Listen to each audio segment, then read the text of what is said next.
Hello and welcome to the FMCC webinar, A Brave New World, the Changing Face of FM, presented by Rich Fanelli, AIA, CFM, and IFMA Fellow. Everyone has been muted for audio quality.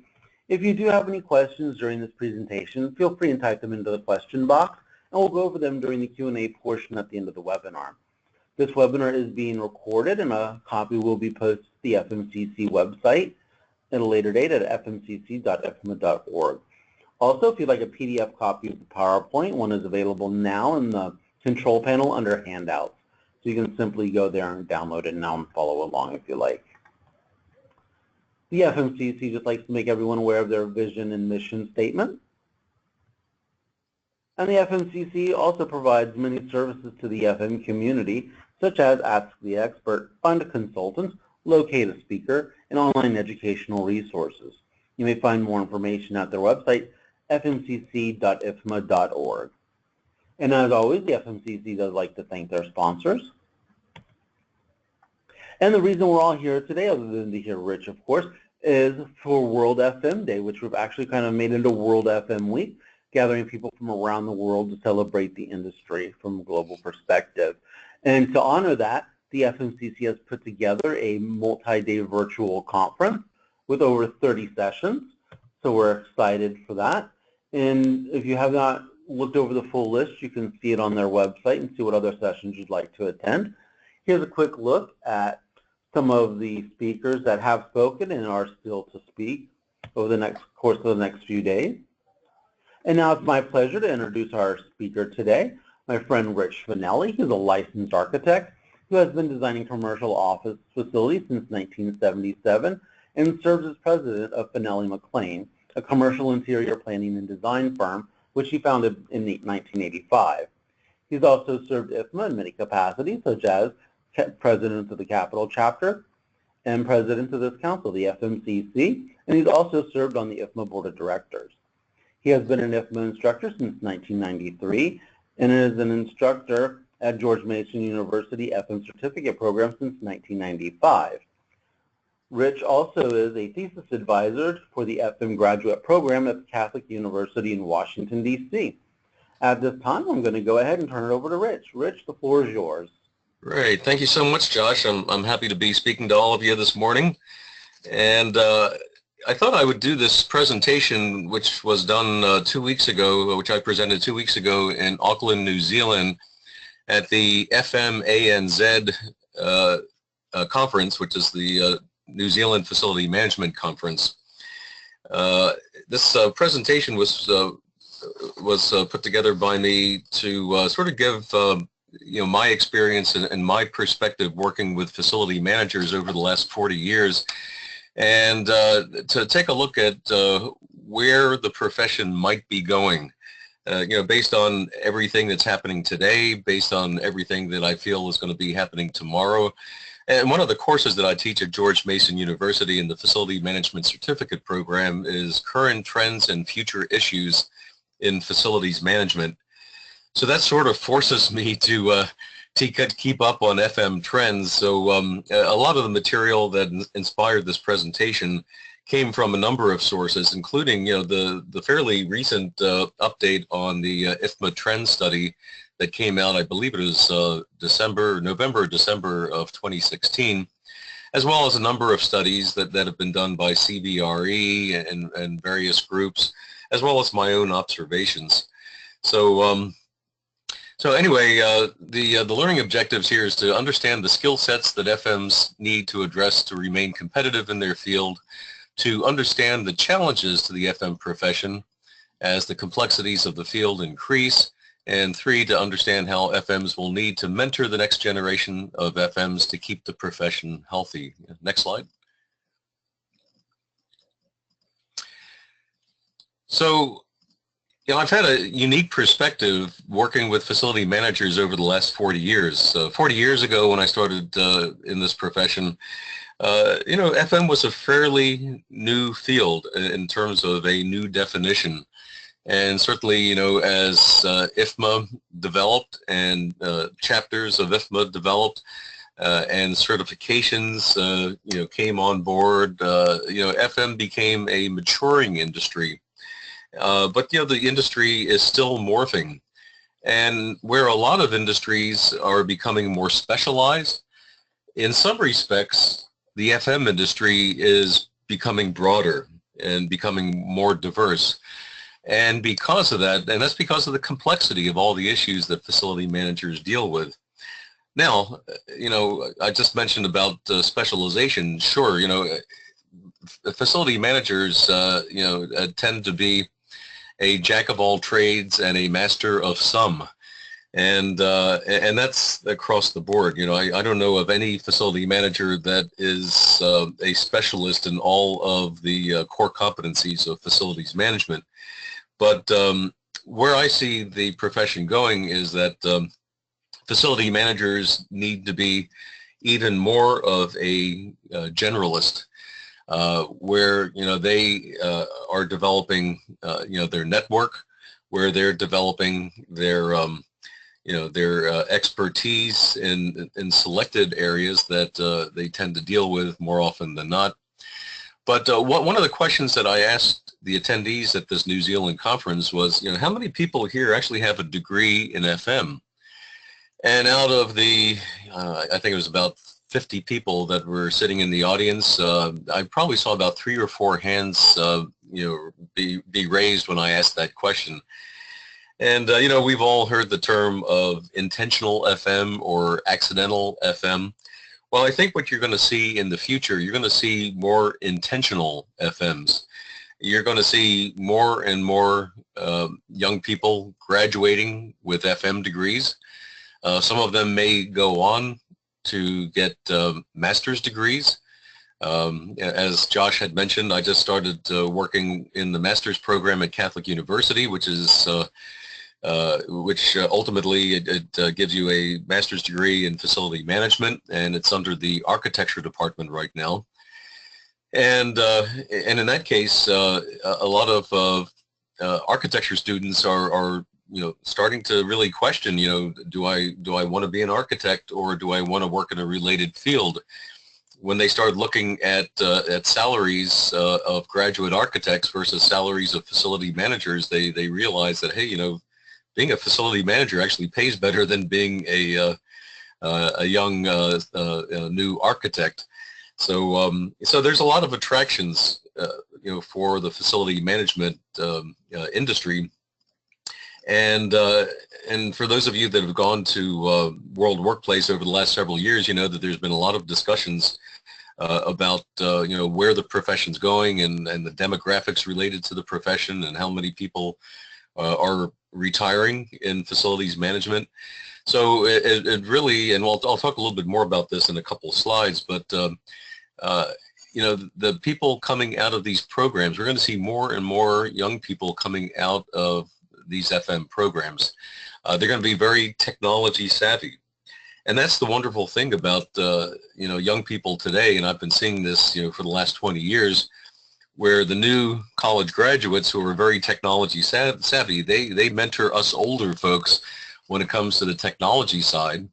At the same time, us older facilities professionals can cross-mentor them and help them in terms of their skills, and their knowledge of people, place, and they can tell us about the technology, but we can tell them, we can mentor them about the politics of your organization, about customer service issues, and then they can cross-mentor us on the technology side. So it's a good symbiotic relationship, between young people and us older folks. So next slide, please. So in this presentation, I'm going to be talking about 3 different categories. We're going to be talking about business issues, where the future of FM must be a trusted influencer with management. We're going to be talking about cultural issues, where the future FM must have a deep understanding of the organization's culture and workplace trends. And we're going to be talking about technology issues. The future FM must be tech savvy and ultimately familiar with the latest FM technologies. Next slide. So talking about business trends, years ago I did a cartoon for the Capital chapter of IFMA's newsletter, and it was entitled Out of the Boiler Room and Into the Boardroom. And the best facility managers that I've had the pleasure of working with over the years, that they really do have the ear of management, and they have the ear of their board of directors. But they've proven that they have had many years to prove a number of business-related successes, and because of that, and the responsibility that they take on, managing one of the largest line items on the organization's budget, they've earned the respect and trust of their upper management. So you must earn that respect, by helping guide management and helping them make important and expensive decisions. You've got to be seen as the critical link between knowing how facilities design will increase productivity and engagement while achieving the organization's strategic goals. Also, by being a good communicator at all levels of the organization, both up and down the corporate ladder, being able to adjust your communication style based on who you're talking to. You also need to be seen as being politically savvy in dealing with various factions within your organization, as well as the local community and the regulatory officials. A number of facility managers that I've had the pleasure of working with over the years, they have very strategically gotten to know the county executives, the senior plan reviewers, the zoning personnel, because as they do projects, they may have to tap into those resources. This one project I was working on a number of years ago, the drawings got stuck in the permitting process in the county, and so the facility manager was able to contact the county executive, who he already knew, to have the county executive write a letter to the plan review department to get them to push through the approval of the permitting drawings. So and within a day we had an approved permit. So that's just an example of how making those connections, it makes you a much more valuable facility manager. Also, having creative problem-solving skills and being able to sell a viable concept to management. One of the things that I've seen over the years is that the best facility managers that I've had a chance to work with, they do a lot of out-of-the-box thinking. They work very effectively with their consultants, and whenever their consultants have a unique idea which will help a problem that keeps on happening over and over and over again, they'll listen and they'll weigh the pros and cons of maybe a very unique direction or a unique design solution, and they'll create that argument. Even though that solution may initially cost more money, and if it has long-term benefits to the organization, both financial and strategic, they'll create that argument. They'll bring that argument to management. They'll bring that argument to the board of directors, even though it's a more expensive option, even though it's maybe not the most comfortable option to try to sell, and they'll do that. So the best facility, the most effective facility managers are the ones that are bold in making these sort of out-of-the-box suggestions for management. Josh, I think there's one more bullet item. There we go. And so always making that business case is really very, very important. Also being an effective PR promoter for your FM department, very, very important. A lot of facility managers that I know are, they're very humble people. But it's so important to be able to promote your, excuse me, your facilities group to, not just, your other departments, but also to management, to the board of directors, and to other organizations too, so that you can share your best practices and promote your success stories. When you do that, you gain the respect of all the other departments, and they really get to understand what it is that you do and how you're very much involved, with the success of the organization. And next slide.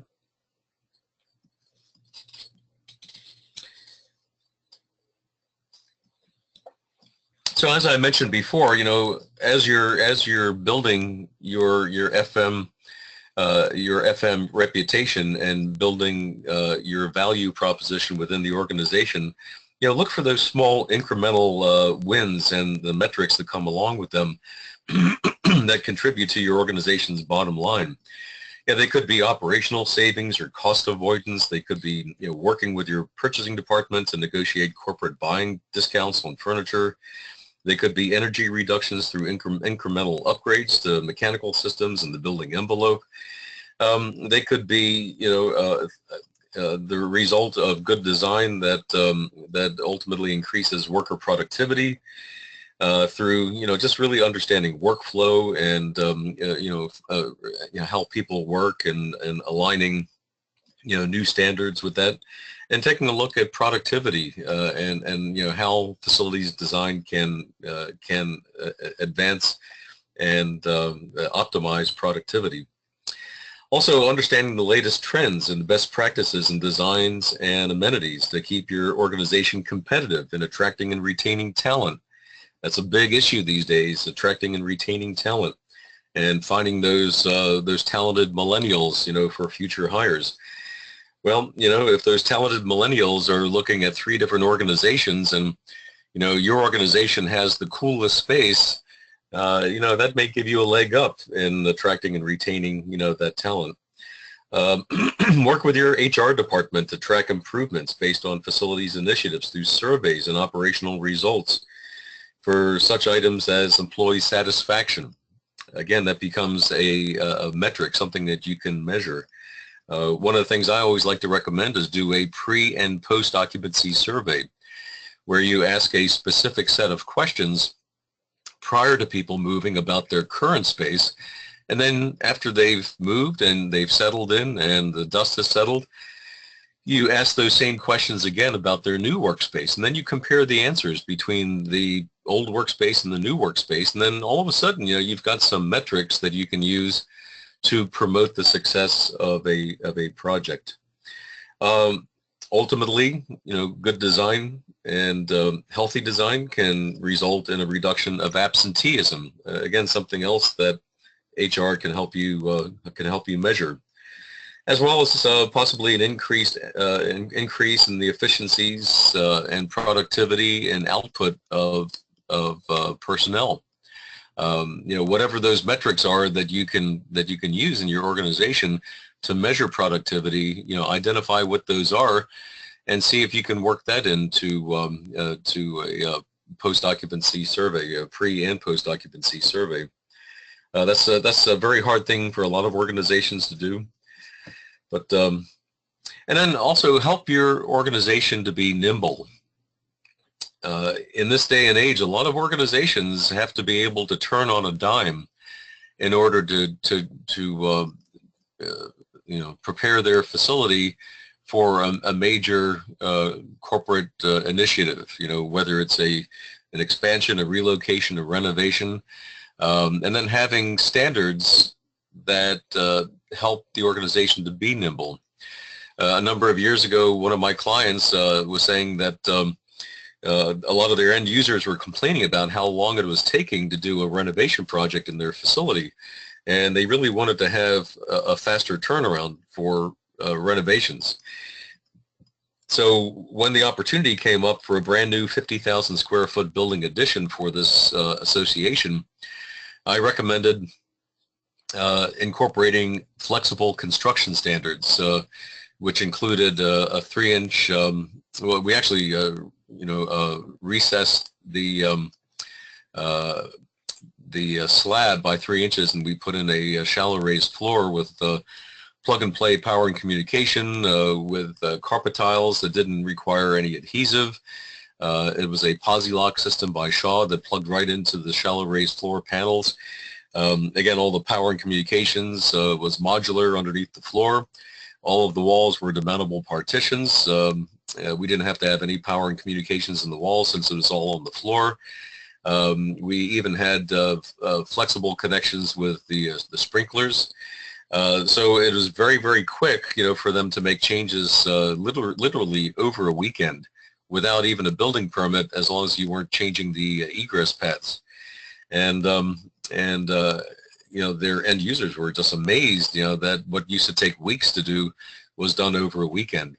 So if it wasn't for the support of the facility manager, and the facility manager taking that initiative and those new standards to the board of directors for approval, it wouldn't have happened. So that's why it's so important to look at how you can introduce new standards into your organization so your organization could be more nimble. Also, the effective facility manager can take very complex issues and make them look simple. And that is, that's really something that's very, very important, because the issues that you deal with on a regular basis are usually very complex, things that management doesn't want to understand, or doesn't really necessarily need to understand all the details to. Albert Einstein's definition of genius was taking the complex and making it simple. Again, management is looking for results. They're not looking at how to get it done. They're depending on you to do that, but you need to take the complex and make it look simple. Next slide. We talked a little bit about the demographic tsunami of all these retiring facility managers over the next 5 to 10 years. So it's really important that all of us do whatever we can to encourage people, young people, to seriously consider the facility management profession. There's some really good case studies here, and the FM pipeline is a program that the Madison, Wisconsin chapter of IFMA had put together, and it comes under Skills USA. So if you want to learn more about Skills USA, just go to skillsusa.org. And what they do, they bring this program around to different high schools, and they have facilathons, and it basically helps to educate young people as well as guidance counselors about the facility management profession. So talk to the Madison, Wisconsin chapter of IFMA, and get that going in your neighborhood, in your jurisdiction, in your local high schools, so that the facility management profession becomes something that people young people can be attracted to. I remember years ago when my youngest son was trying to figure out what he wanted to major in college, so he would know what colleges to submit applications for. I had him sit down and take an aptitude test online. And he went ahead and he filled out the aptitude test, and it spit out the results. And all of the results were, core competencies of facilities management. So it said that he would be good at all of these various skills and professions, but it didn't say facility manager, but it said everything but facility manager. But all of the things that they said that he would be good at professionally were core competencies of facilities management. So I tried my best to talk my son into going into a facilities management program, but he ended up wanting to become a physical therapist instead. So unfortunately, I couldn't get him attracted, but I did get my wife's nephew attracted to facilities management. Now, he is right now a property manager, but he's going to start taking the core competency classes through George Mason University in facilities management, and then I've set up a number of interviews with other facility management organizations, and he's been going on interviews for facility management jobs. So I feel, boy, if I can just get one facility manager or one young person attracted to facility management, I would have done my job. Consider also an internship program within your organization. That's a wonderful way to bring on and to mentor future facility managers. We do that in my design firm. We bring on interns during the summer when the young person is between their junior and senior years, and it gives us a chance to try them out, and if they work out, then we hire them full-time after they graduate from Virginia Tech. So so look at some of these programs, that for some of these degreed programs like Brigham Young and Ferris State and Cornell, and bring some of those young people in as interns and try them out for your organization. Next slide. Yeah, so we've touched on some of these issues already about becoming connected, politically connected to your neighborhood associations, to your plan review people, and keeping up with regulatory compliance.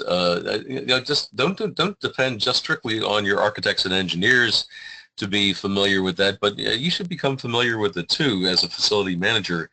You need to understand what code issues might affect you on a regular basis as you do projects in your facilities.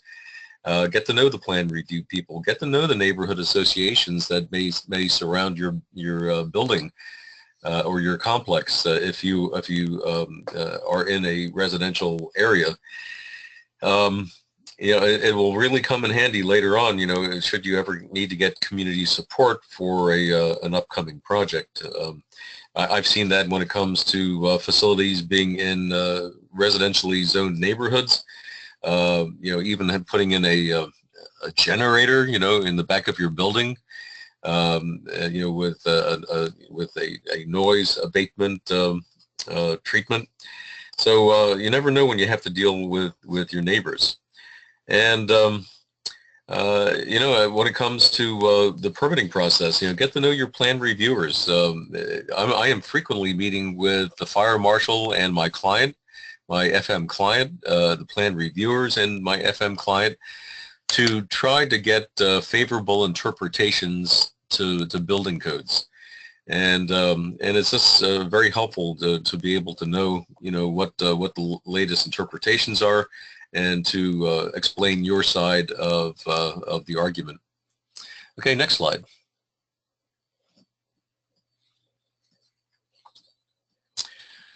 So of course, sustainability has been a big issue for at least 10 to 15 years. We've all had to incorporate sustainability into our projects. But one of the things that really struck me by being at that New Zealand presentation 2 weeks ago is that there were a lot of presentations on wellness. Wellness is like the big word these days, and it's not just strictly about sustainability issues, but it's about health issues and how you can make your facility a healthier place. How you can encourage, physical movement, through sit-stand desks, encouraging exercise programs, having healthy food, having, the proper ventilation rates, and backing all that up with design that helps to support that too. And we've all heard about the triple bottom line, people, planet, profits. In other words, balancing economic, social, and environmental issues. So do your research on how the benefits of a sustainable facility can benefit your organization in those three areas, and then tie in those benefits to your organization's strategic plan. As an example, if your strategic plan is to hire and retain the best talent in your industry, then be able to communicate how a sustainable workplace will be a valuable tool to accomplish that. If your organization has a corporate social responsibility policy or CSR policy, tie in your sustainability program into that CSR policy to address everything from community reinvestment and use of local goods and services. Also, giving to getting involved with a charity and volunteering. Work-life balance issues, for your employees. And getting back to legislation, track pending legislation that will affect your facilities regarding energy usage and green design mandates. As an example, in the Washington, D.C. area several years ago, the D.C. Green Code was passed that required building owners to put green roofs on their buildings if the cost of a renovation over a 12-month period exceeded the building's assessed value. That local legislation created a lot of heartburn for building owners and tenants alike who were planning major renovations. So see what's being passed, and be there even at the council meetings. For the past 10 years, in the United States, the Obama administration was trying to pass legislation creating an initiative for businesses to be carbon neutral. And then if you couldn't be carbon neutral, you could purchase carbon credits. Even though this legislation never made it onto the floor of the House of Representatives, who knows? Maybe in the future, that legislation will be passed, and we will all have to take a look at how we can make our buildings carbon neutral. So again, this is something that I think is inevitable. It may not happen tomorrow. I know it won't happen tomorrow, but sometime maybe in the future. So be future focused about issues like that. Okay, next slide, please. So I've talked about retaining and attracting the best staff. Certainly, a good design will help do that. But really understanding what motivates your staff, especially your younger staff. Understanding what they're looking for. So sometimes you can get that information through a survey, or just by walking around and talking to people. Invest in corporate wellness to increase productivity and retain talent. Look at workplace amenities and perks. Amenities are very, very important, to create that collaborative environment that is so important today. Millennials, and not to group people into just, categories and make gross generalizations, but, a lot of millennials want their employers to have a values system and to be innovative. They want the location of their facility to be near public rail and near amenities. I know of a lot of organizations that have in the DC area that have moved their facilities just to be closer to public transportation and rail. A lot of these millennials, they want to live, work, and play in the same area. They don't want to spend half of their workday commuting.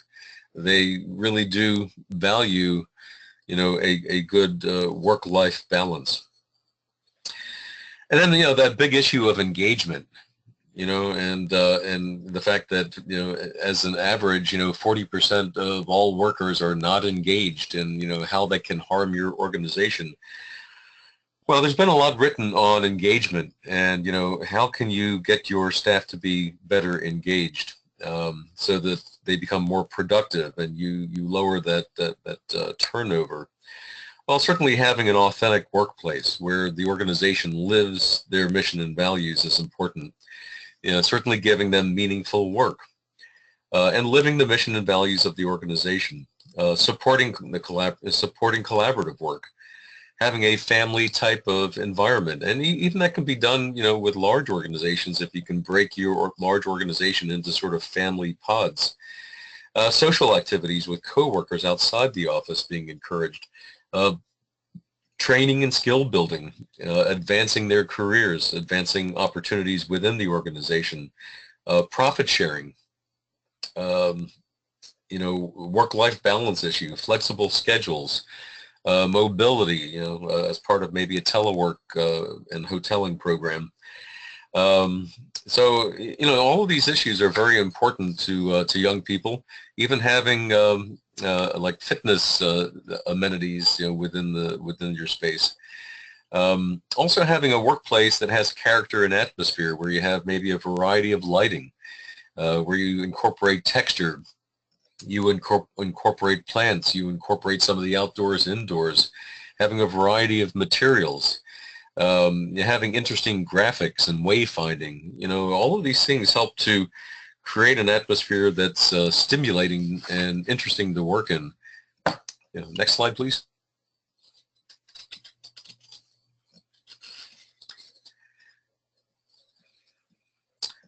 So, we talked a little bit about telework and how, a mobile workforce, is very important in giving, new hires, especially young people, the flexibility to have work-life balance.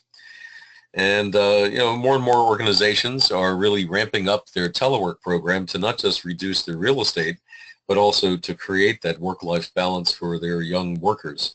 And especially as those young workers start having families, that becomes more and more important. You can also, as most of you probably well know, by having a telework program, you can increase your geographic boundaries from where you get your talent from, since they don't have to be there in your office every single day. Co-working is a big thing, like WeWorks. I don't know if you've heard about WeWorks, but they now have more square footage in New York City than any other organization. They have 2.2 million square feet of rentable square feet in New York City. It's basically a co-working type of atmosphere where it's a lot of startup companies where the startup companies are sharing ideas with each other. They're sharing space. They're socializing with each other, and it's becoming sort of a breeding ground for new startups. So ultimately, we're going to have a much more volatile workforce. We're going to have more contract labor in the future. Probably there will be more outsourced facility managers in the future. So how does that affect you as the facility manager?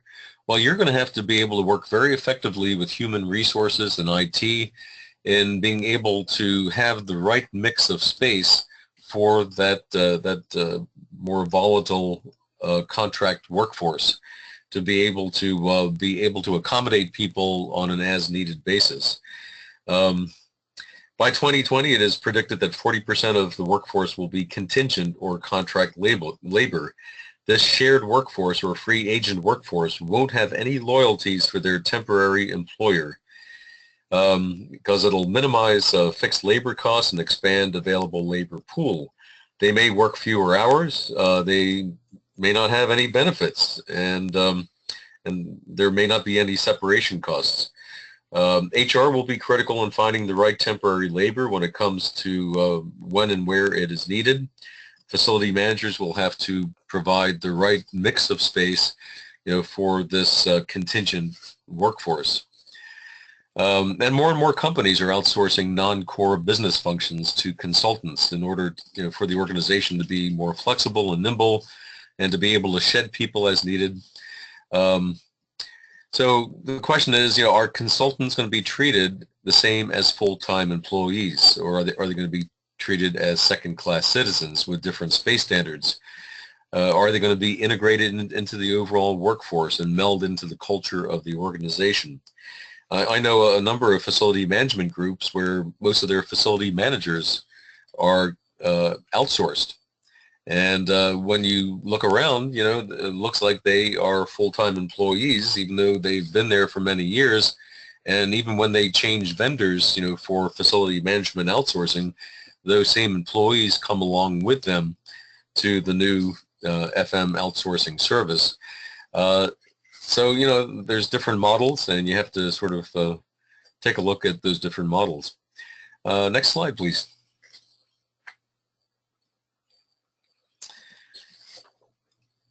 So in terms of culture, I mentioned well-being programs, being very popular and very important. We'll be hearing more and more of that.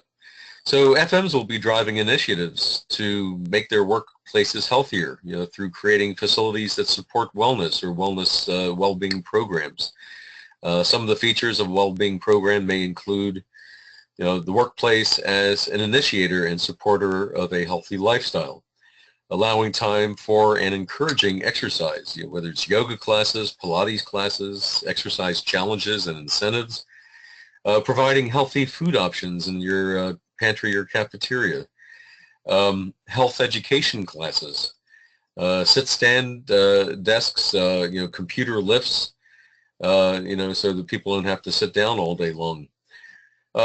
Flex schedules, work-life balance, flex schedules. Also knowledge that management cares about the staff and has their back. That's an important part of well-being. Having good temperature control, certainly that's an ongoing challenge for most of us. Good lighting and good lighting controls. We're spending on projects more and more cost for sophisticated lighting controls so that people have a greater control over their light levels. Good ventilation. Some of that is code requirements, but a lot of it has to do with the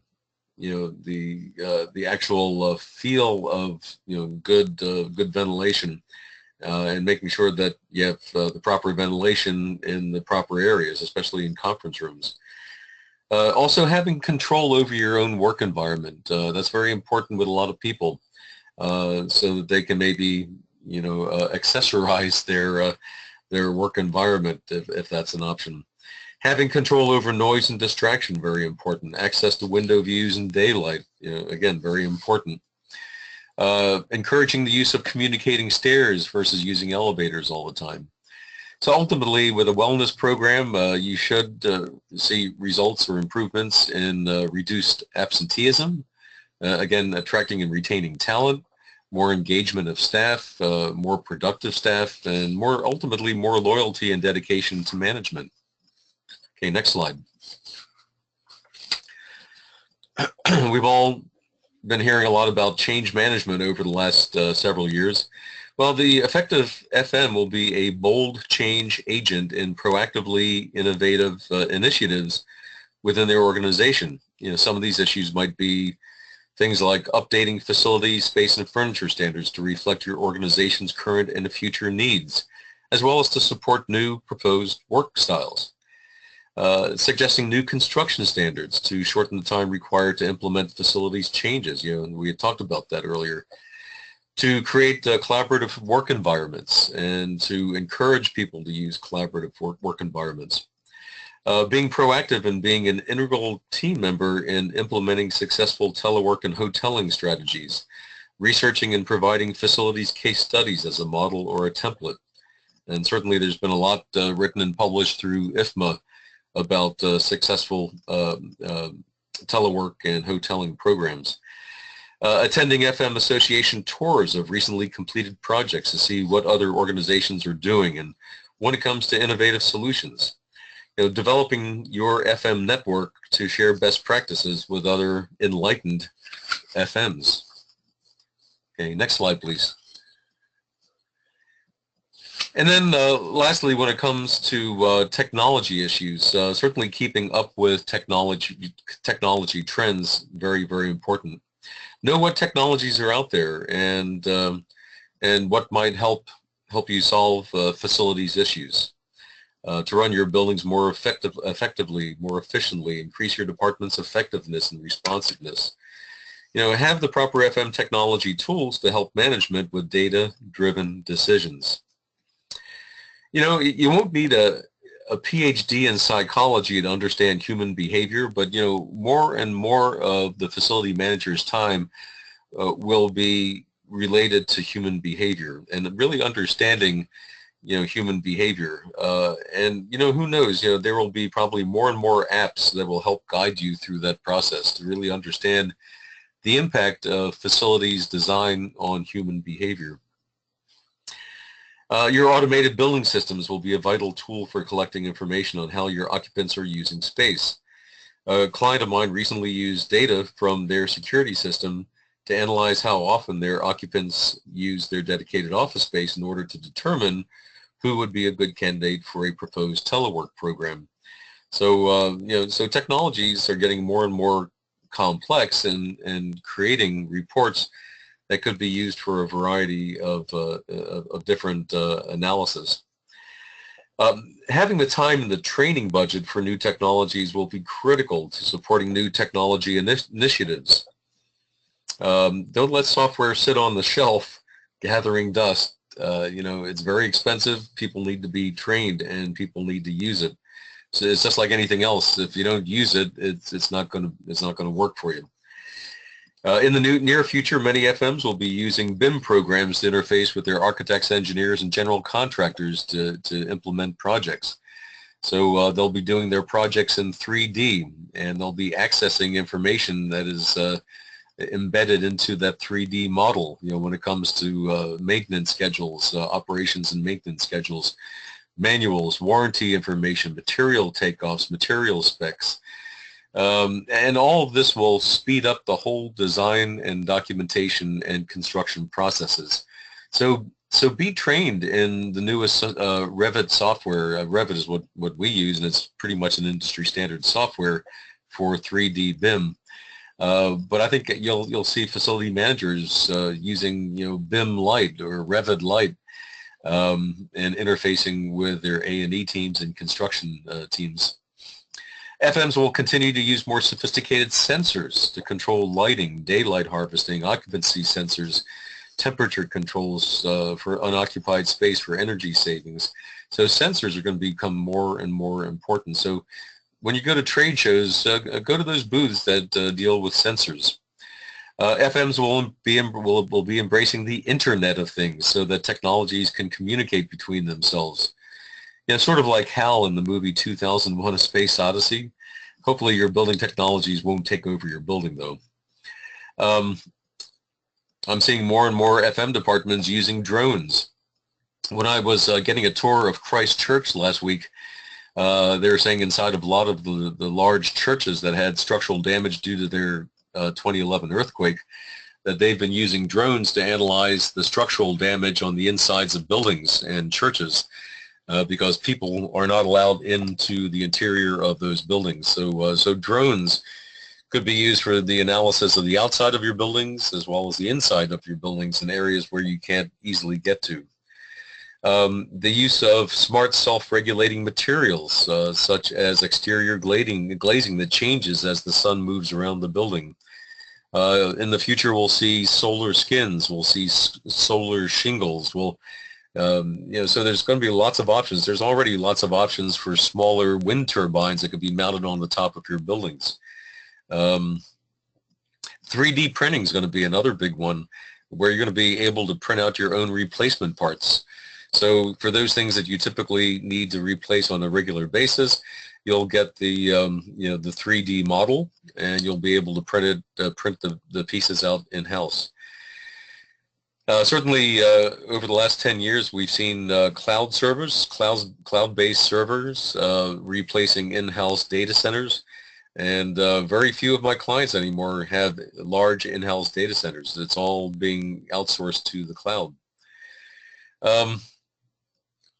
Immersing yourself in articles about technology trends and brainstorming, how they can be applied to your facility is very important. So, read those FMJ magazines.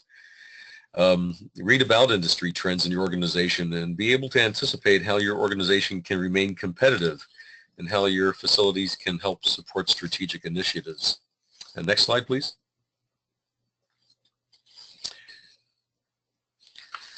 So in closing, I wanted to say, the next steps are for you to future-proof your career. So just sort of recapping some of the things we've already talked about. So how can you do that? Number one, be a respected change agent within your organization. You can't put people into key roles who are adverse to making change. So be one of those change agents. Be curious. Be like a sponge. Soak up new information. So that that you can be on top of new trends and new technologies. Know your customer, walk the floor, understand their needs, what they want. Sometimes the most effective facility managers know more about the needs of the individual workers than even the HR people know, because they walk the floors. They really talk to people on a day-to-day basis. Adapt a proactive mindset. Be proactive about where you want your career to be going. Make incremental improvements day by day, and you'll be amazed at how quickly you'll get to where you want to go. One of the exercises that I put my students through to take my current trends and future issues class is I give them a printout that has a description of all the core competencies of facilities management. And I get them to rate themselves on, number one, how experienced are they at all of these various aspects of each core competency. And then I also ask them to rate themselves as to how much do they enjoy doing, the various aspects of this core competency. And then I say, take those things that you're experienced at and that you're good at and that you enjoy and create your ideal future job description. And they do that, and a lot of them get so thrilled after looking at the results of that they say, hey, this is giving me a new opportunity to refocus where I want to take my career. And so that's a very helpful exercise. If any of you want a copy of that, I'd be happy to send that to you. And I think my contact information is at the end of this presentation. Go to FM conferences, see what other people are doing, see what other companies are doing in your industry. Soak up the information, figure out how it can apply to you, your career, and your organization. Talk to design professionals and product reps who are specialists about new products and new design trends. Go to showrooms, attend tours of newly completed spaces of other organizations through your local IFMA chapter.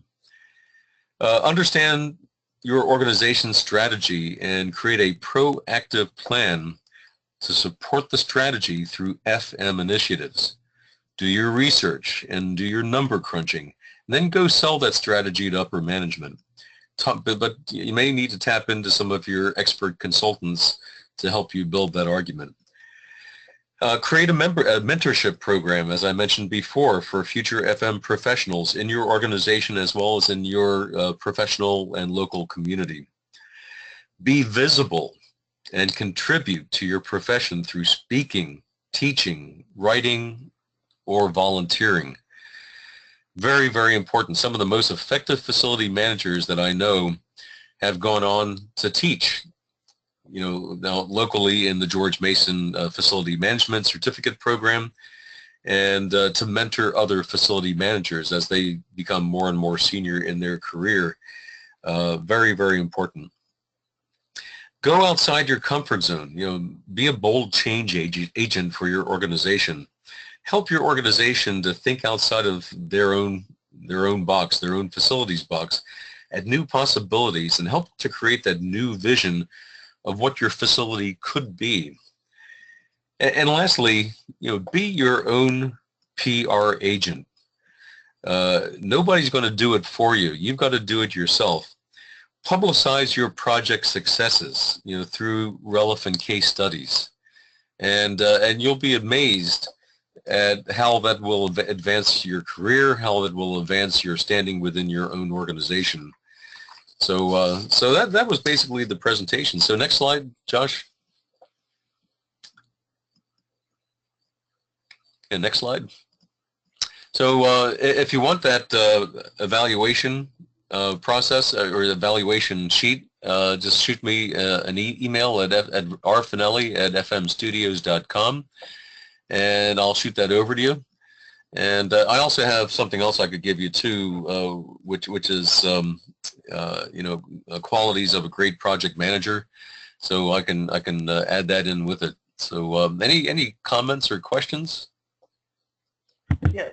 If you do have any questions, please feel free and type them into the question box. We'll give you just a moment to see if any come through.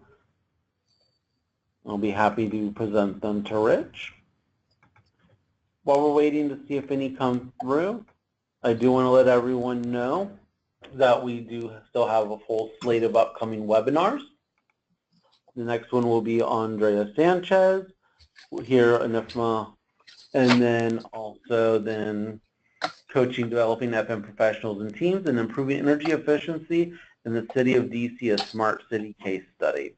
So we're looking forward to those upcoming webinars today for our World FM Day celebration. And I'm not currently seeing any questions come through. And if you do have any questions later on that come up to mind, You have Rich's email on the screen right now. Certainly feel free to reach out to him. I'm sure he'd be happy to field any questions you have.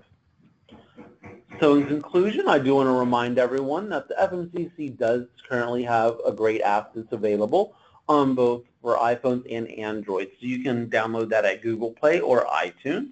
I encourage you to do so. And if you'd like to volunteer for IFMA's FMCC STAG, we would love to hear from you. Ricardo is the current STAG chair, and his email contact is on the screen. He would be the best source to reach out to. We would love to hear from you.